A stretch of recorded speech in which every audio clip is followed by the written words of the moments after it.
Hello and welcome to the Soccer Nutrition Podcast, the show that talks about all the nutrition questions that we had when we played. Hello, everyone, and welcome to our first segment. In today's episode, we're going to be talking about carbs, the science, and how the pros are using carbs, and some of the most popular questions we get from players when it comes to using carbs for performance specifically. And talk about how this is probably the most popular topic we are asked about. So, a main teaching moment we want our followers to know is that carbohydrates are things like breads, pastas, rice, fruits. Certain vegetables have more carbohydrates than others. Carbs are energy, they are fuel. And while we would need to meet with individuals to give exact nutrition recommendations, like what specific amounts of carbohydrates our athletes need, we do want to provide you with an example for generalized application. For example, on match day, we typically recommend half of our athletes' pregame plates to be made of carbohydrates, and then we individualize those recommended specific amounts based on player position and if athletes are looking to really hone in on the details. I love it. And everyone's so different, so they'll need those different recommendations depending on position, right? And so Jamie and I have talked a lot about this topic, and this is why I want to start with it. And it's also worth sharing with our audience that the UEFA brought together their dietitians and their nutritionists. So think La Liga, EPL, all of those top practitioners, and they created a group statement. And within the group statement, their first topic of discussion was actually carbs, carbs and footballers, and how carbs are the primary fuel source for muscle during those high intensity activities. And that same paper also went on to detail that players who begin a game with low muscle glycogen stores, so glycogen is just like the storage form of like the glucose / sugar, those players are actually going to cover less distance at a much less high speed. So they'll be a little slower. And obviously that's more particularly aimed at like the second half versus like those players who have ensured adequate glycogen stores, who have actually put in the time, the effort to have their pregame plates and have focused on their carbs. And it's really such an easy win for athletes to make sure that their stores are topped off. And by topped off, when Jamie and I say that word, we mean that our typical athlete can only store so much carb, right? So somewhere around like 500 to 800 grams in the muscle, and then around 80-ish grams in the liver. So like at some point you have to remember that we can run out. Yes. Like we have to replenish. And so it is such an easy win for athletes to be fueled. So let's go ahead and dive into some of these questions because these are the most common. The first is, are there any foods that are carbs that you don't recommend? Obviously, from my perspective, not really. Like, I think both Susanna and I share this in terms of like all foods fit. And it is, that phrase right there is polarizing, but it will go into more detail in what that looks like. But helping athletes to understand what role sports drinks play. So, like Gatorade, your Powerade, electrolyte, these things in and around game time is crucial. They're not something that we sip on just casually throughout the day because it's like it tastes good. It's not something that we do. It's meant for performance. 100%. I totally agree with everything you just said. And that kind of leads us into like the topic of sports drinks, which is so popular, right? I don't know about you, but everyone asks me about the sports drinks. And the more common question now is like, which one is the best one? And then they toss in like the question of, can I replace this one with this one? So kind of going off of that question, are there any foods, carbs that you don't recommend? Same answer as Jamie, but then sliding over into the question, which ends up being, tell me about the prime drink. So the prime drink. That's our favorite topic, huh, Jamie? Marketing on point. Yes. They are so good at My respects, honestly. So, okay, let's talk about the prime drink. So I tell my athletes not to consider the prime drink as a sports drink per se, it doesn't really fall under like the qualifications of a sports drink, because if you really look into it, a sports drink is meant to provide you energy, right, for your sport, which comes from, as we have learned, utilizing carbs. And the prime drinks just fall short of that. So in terms of like sports performance, they're just not it. And we'll get into like a much more lengthy comparison in terms of like, Jamie, you mentioned electrolytes in a future episode. But that's just so we lay it out there. That's not really our recommended sports drink. We would rather our athletes utilize those carbs in that Gatorade, Powerade, for their performance enhancing benefits. So sorry, Jamie, Yeah. I kind of went on a tangent there. But the next question. Good Yes, tangent. sorry. We'll go into the next question is, this is probably my favorite one. What are some of your favorite carb snacks to recommend as like pregame or halftime fuel? My favorite. So mine, we might have some in common. Mine are pretzels typically.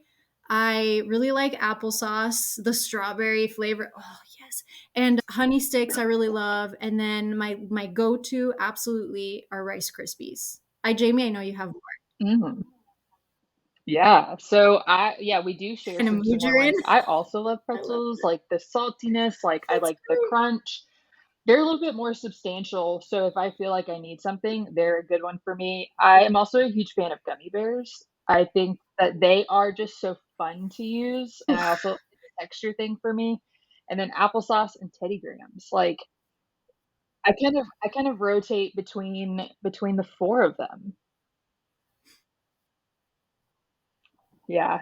Like chocolate, cinnamon, honey, like you name it. Definitely. Definitely. I love it. Okay, so moving on to the next question. So the next question is, I was told sugar is bad, and I feel super conflicted about it because I keep hearing contradicting things. Whew, no kidding. Social media, I think everyone has an opinion on sugar.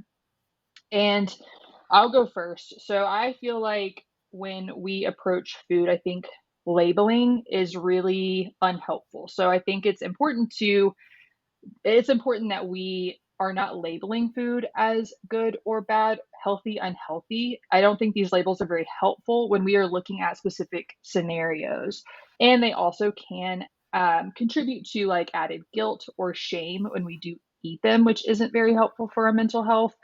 Because the role of sugar, especially when we are looking at performance and the recovery of an athlete, like you said, Susanna, we can only Right. store so much carbohydrates. We have to refuel them. And so if we're going in thinking that sugar is bad, we might actually get to a place where we're not eating enough carbohydrates and then it's going to affect us on the field. So if we can start having really working on our relationship with food, I think that's important, and understanding that while we are saying to use them, we aren't saying, don't only eat these things all day, every day in excess. Mhm. I think both Susanna and I agree, we want you to make sure that you're eating balanced meals, eating a variety of foods that are going to help provide fiber and protein, and also allow you to enjoy a piece of cake with,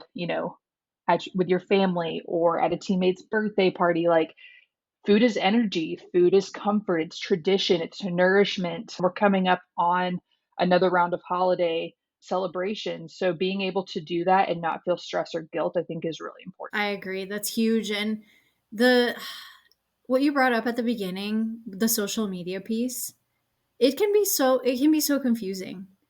And even Mhm. practitioners, myself, I mean, there's some posts that I look at and I'm like, wait a minute.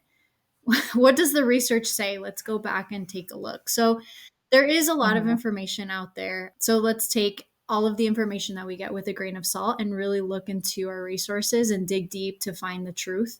And kind of with that, it's worth like discussing how much more effective athletes are because of their schedule and their activity levels at processing sugar, unlike the normal population. So essentially carb intake during like that extended exercise is likely going to be used as fuel.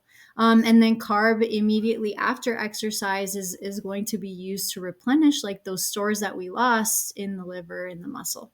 And I completely agree with you as well. You mentioned like we like to encourage the athletes to get carbs from a wide variety of foods, and we can also use those sports nutrition products to deliver easily digestible carbs in those larger amounts.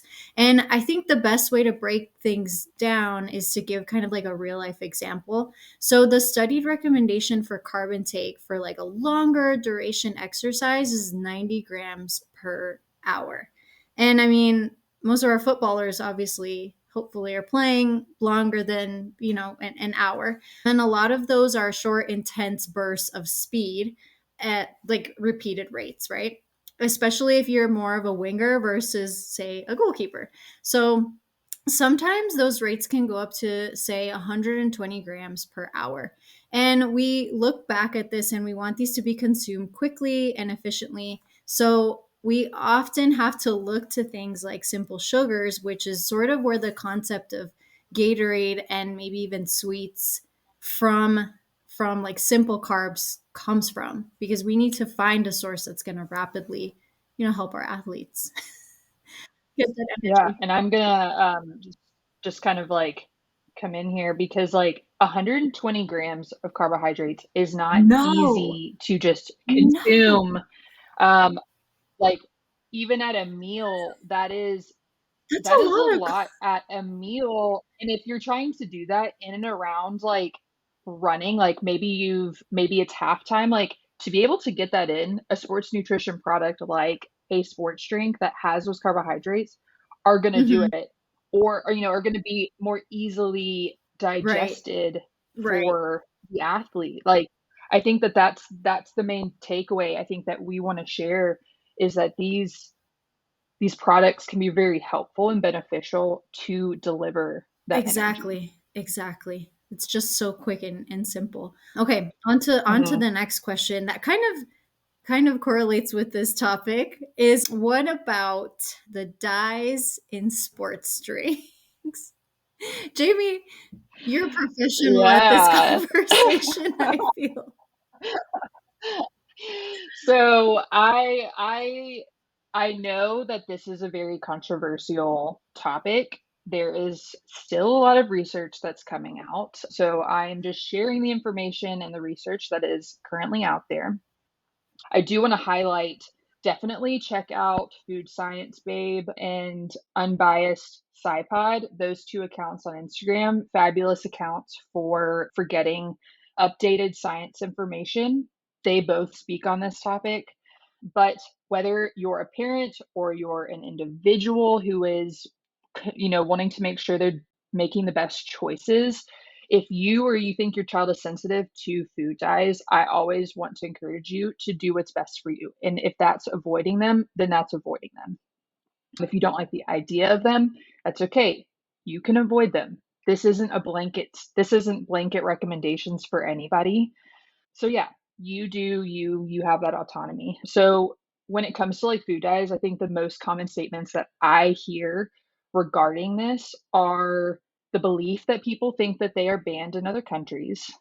That is false. Like Europe and Japan and the US, we all have different naming systems.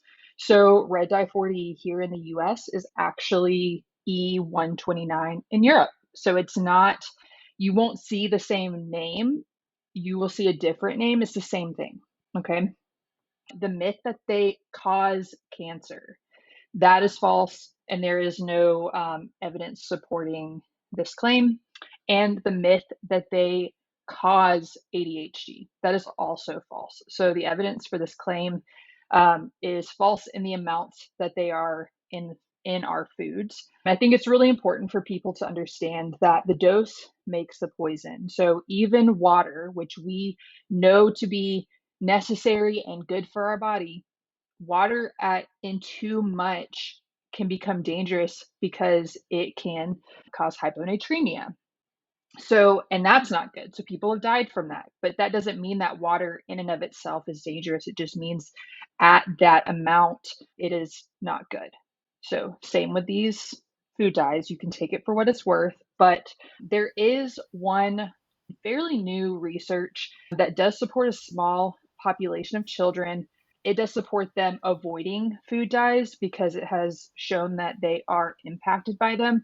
But again, that doesn't mean that everybody needs to be avoiding them. It just means that this small population, or if a parent feels like, or an individual feels like they are more sensitive to them, then by all means, avoid them. So hopefully that's a Clears little it up. helpful in people, making choices that are best for them. Yeah, that's a good take. I know I get that question quite a bit, and the the largest kind of complaint with, oh, it doesn't exist, like red dye 40 doesn't exist in other countries. I'm like, well, hang on a second. But this is all new Yeah. information to a lot of people. So if this is new for you, Mhm. like that's great. Just make sure that you check up on your, like we said before, do your research, or if you don't know how, like ask someone to help you decipher that you trust. And so, okay, Jamie, I'm not even gonna add anything. You're awesome. So that was a really good take. I think we can go to our next question. Okay, so same lines with sugar. So when you tell me it's okay to use sugar as an athlete, is there a time of day that I should or shouldn't use them, This is Susanna? a great one. This is a great one, and I'll tell you why. Because when I was an athlete in college, you can probably, think of the same scenario, is you were getting a lot of the mixed messaging. Like, this is good for you, this is bad for you. So, this is the question that I had that no one knew how to answer when I was in college. So, okay, Yep. here we go. So, when you have the best way to look at this is when you have time and space because you're not training. So, that means that you don't need these quick, simple sugars for energy, right? When you're not training, you still need to fuel with carbs.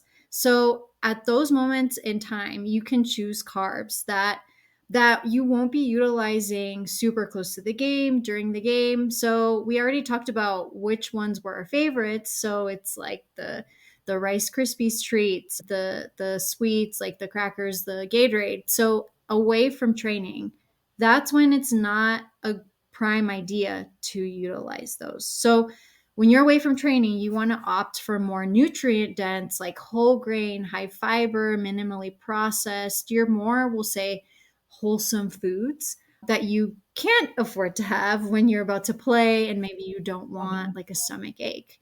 And within that same like UEFA study, the authors actually talked about how elite footballers might not be achieving those carb refueling targets like for the evening game, and this can be a huge issue for recovery.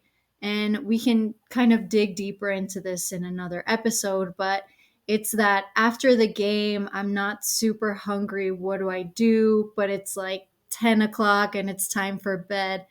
That, so we can continue to break down on that. But Jamie, I don't know if you have any thoughts on that. Honestly, I feel like you hit the nail on the head. I felt like looking back on my college career, I again had no one talking to me about nutrition. I had no one telling me like, oh, okay, these things do help me have energy.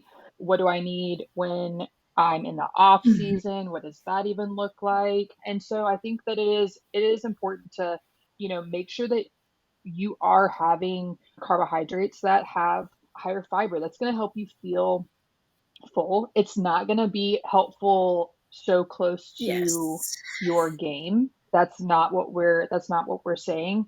But especially like, during the week when you are eating your meals, making sure that you are eating whole grains, that type of stuff is going to be really helpful. Those are the kind of carbohydrates that break down and still provide you with that Mhm. energy. But yeah, I am in total agreement Love with it. you. Okay, last Oh, question. How do I know if I'm not eating enough oh, carbs? I will be sad one if you're not eating enough carbs. So You're like, I I will will, be sad for I'll you. feel it.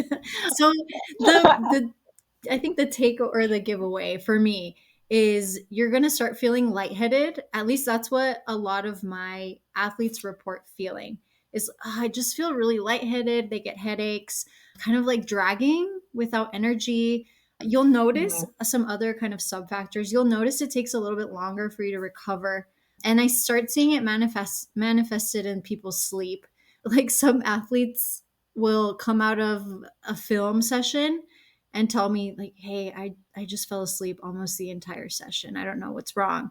And then we do a recall and I mean, we haven't had any carbs in like 15 hours.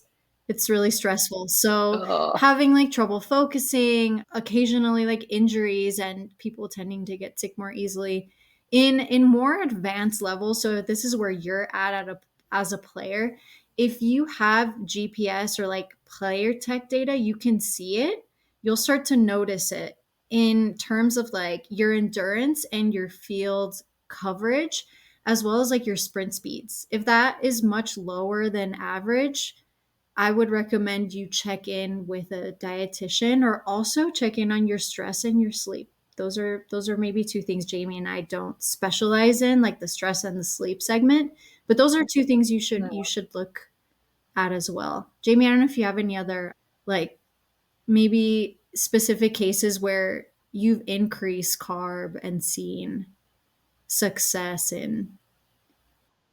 Yeah.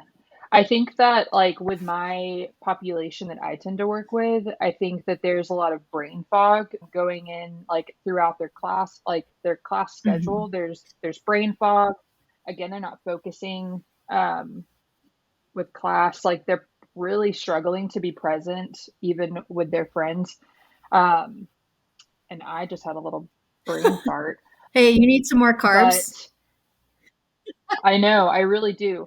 And so I think that ultimately, like, if they're not eating enough carbs throughout the day because they'll have that afternoon training session or that evening training session, they start to actually see the effects of not having enough Right. carbohydrates, but usually they don't understand that it's because they haven't had enough carbohydrates. They just think, well, I went the whole entire day, like that's a long day, Mhm.